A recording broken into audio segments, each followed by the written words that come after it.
तो देश के करोड़ों मोबाइल यूजर्स को साइबर फ्रॉड से राहत देने के लिए सरकार ने पूरी तैयारी कर ली है। सरकार ने उन लोगों की लिस्ट बनानी शुरू कर दी है जिन्हें दोबारा सिम कार्ड जारी नहीं किया जाएगा। जैसा कि आप भी जानते हैं कि देश के अंदर साइबर फ्रॉड कितने अधिक बढ़ चुके हैं। किसी भी व्यक्ति को कॉल या एसएमएस करते हैं और उसके बाद उनके अकाउंट के सारे पैसे को वो गमन कर जाते हैं, सारे पैसे निकाल लेते हैं और इससे देश के काफ़ी लोग प्रताड़ित हो रहे हैं, काफ़ी लोग परेशान हैं। इसी को देखते हुए भारत सरकार ने सभी करोड़ों मोबाइल यूजर्स को साइबर फ्रॉड से राहत देने के लिए पूरी तैयारी शुरू कर ली है। उन लोगों की लिस्ट भी बना ली है जिन्हें दोबारा सिम कार्ड जारी नहीं किया जाएगा। नए सिम कार्ड नियम के तहत दूरसंचार विभाग, जिसे डीओटी कहते हैं, ने सख्त एक्शन लेना शुरू कर दिया है। पिछले दिनों ट्राई के नए नियमों के तहत फर्जी कॉल्स और एसएमएस पर लगाम लगाने की मुहिम शुरू हुई है। लाखों मोबाइल नंबर को रिपोर्ट करने के बाद बंद कर दिया गया है। सीएनबीसी आवाज की रिपोर्ट्स के मुताबिक साइबर अपराध को रोकने के लिए दूरसंचार विभाग ने ब्लैक लिस्ट बनाने की शुरुआत कर दी है। सरकार इस मामले में सख्त एक्शन लेने के मूड में है।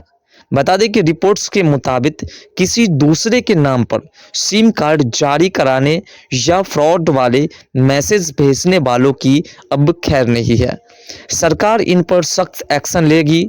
ऐसे यूजर्स को साइबर सिक्योरिटी को खतरे में डालने वाली कैटेगरी में रखा जाएगा और उसके ऊपर एक्शन होगी। उन्हें जेल में भी डाला जाएगा और साथ साथ उसके ऊपर जुर्माना भी कसा जाएगा। इस तरह के यूजर्स को ब्लैक लिस्ट करके सिम कार्ड को ब्लॉक कर दिए जाएंगे। साथ ही 6 महीने से लेकर के 3 साल तक के लिए उनके नाम पर कोई कनेक्शन जारी नहीं किया जाएगा। यानी कि 6 महीने से लेकर 3 साल तक वह किसी भी प्रकार की कोई सिम कार्ड नहीं खरीद पाएंगे। नए नियमों के तहत किसी दूसरे के नाम पर सिम कार्ड जारी करवाना अपराध है। इसके अलावा फर्जी मैसेज भेजने को भी दंडनीय अपराध की कैटेगरी में रखा जाएगा।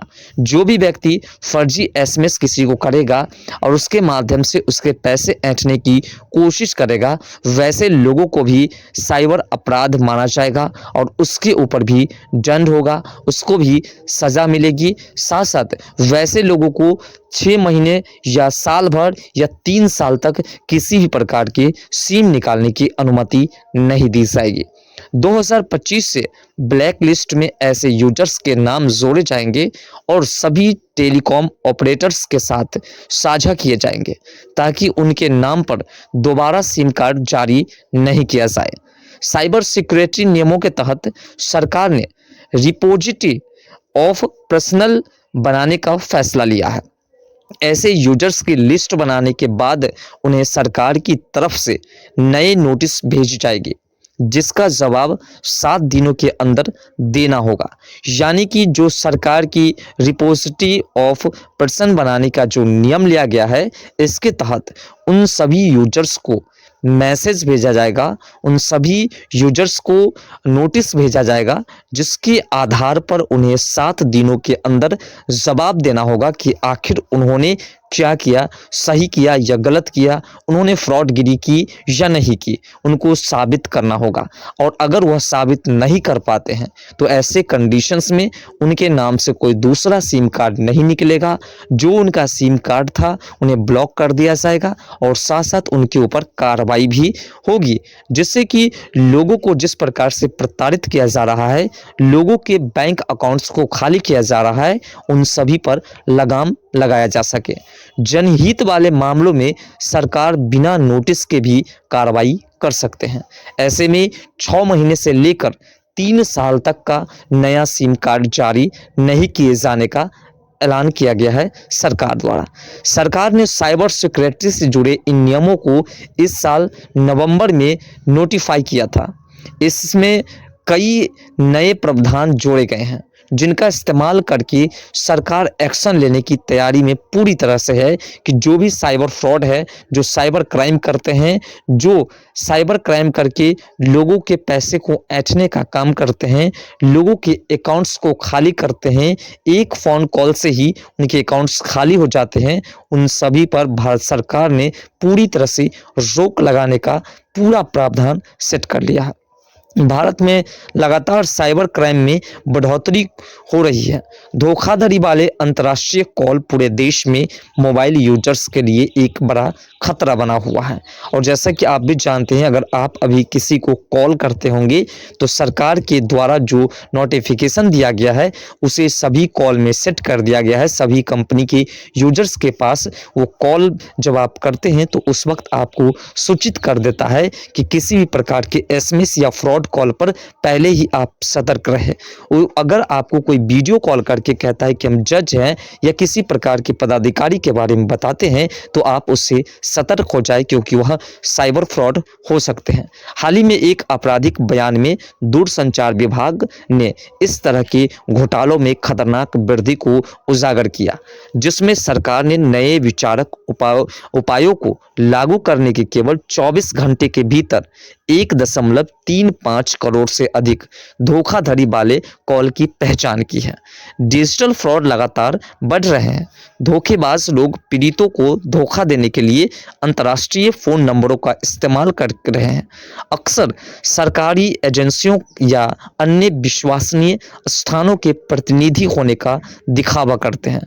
वो दिखावा करते हैं कि हम सरकारी व्यक्ति हैं, हम आपसे ये डिटेल्स मांग रहे हैं, इससे आपका बेनिफिट होगा, और उसके बाद आपके अकाउंट्स को पूरी तरह से खाली कर दी जाती है। जवाब में केंद्र ने सभी दूरसंचार ग्राहकों को एक सख्त चेतावनी जारी की है कि वे अज्ञात अंतर्राष्ट्रीय नंबरों से कॉल प्राप्त करते समय सावधानी बरतें, खासकर उन नंबरों से जो देश कोड यानी कि 91 से शुरू नहीं होते हैं।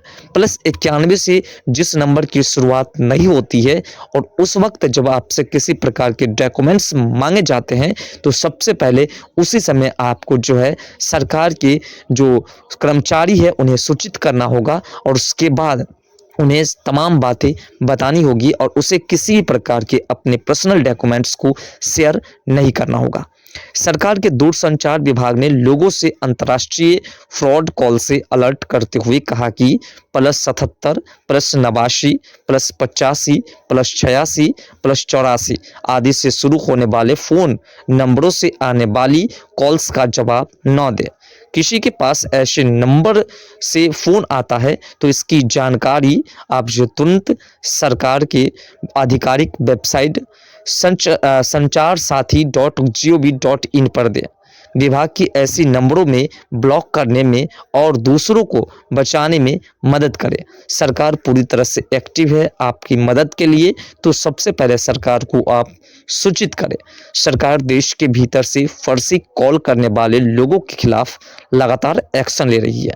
जानकारी के मुताबिक 15 नवंबर 2024 तक सरकार ने 6.69 लाख सिम कार्ड और 1,32,000 IMEI नंबर को ब्लॉक किया गया था। साइबर अपराधों ने निपटने की सरकार की व्यापक रणनीति के तहत ऐसे प्रयास किए जा रहे हैं। ऐसे में साइबर ठग अब अंतर्राष्ट्रीय नंबरों से लोगों को शिकार बनाने की कोशिश कर रहे हैं। यानी कि जब अपने देश के नंबर से वो फ्रॉडगिरी नहीं कर पाए तो अब वह विदेशी नंबरों का इस्तेमाल कर रहे हैं और उससे पैसे ऐंठने की कोशिश कर रहे हैं, आपके अकाउंट्स को खाली करने की कोशिश कर रहे हैं। तो ऐसे कंडीशंस में आप सरकार की मदद करें। सरकार की मदद करने के लिए आप जो है जितने भी कॉल आपको आते हैं अंतर्राष्ट्रीय नंबरों से, उसका तुरंत शिकायत आपको सरकार के पास दर्ज करानी होगी। बता दें कि देश में साइबर क्राइम लगातार बढ़ते जा रहे हैं। इनसे बचने के लिए संदिग्ध फोन कॉल और मैसेज का जवाब न दे। फोन पर किसी भी व्यक्ति को संवेदनशील जानकारी जैसे OTP आदि न दे। इसी तरह फोन पर आए किसी भी संदिग्ध लिंक या ईमेल को ओपन न करें। इससे आपके अकाउंट्स जो है पूरी तरह से खाली हो सकते हैं।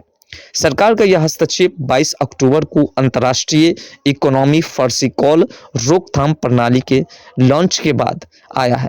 पहले 24 घंटे के भीतर इन प्रणाली ने छेड़छाड़ किए गए नंबरों से लगभग 90% अंतर्राष्ट्रीय कॉल को धोखाधड़ी के रूप में सफलतापूर्वक पहचान किया है।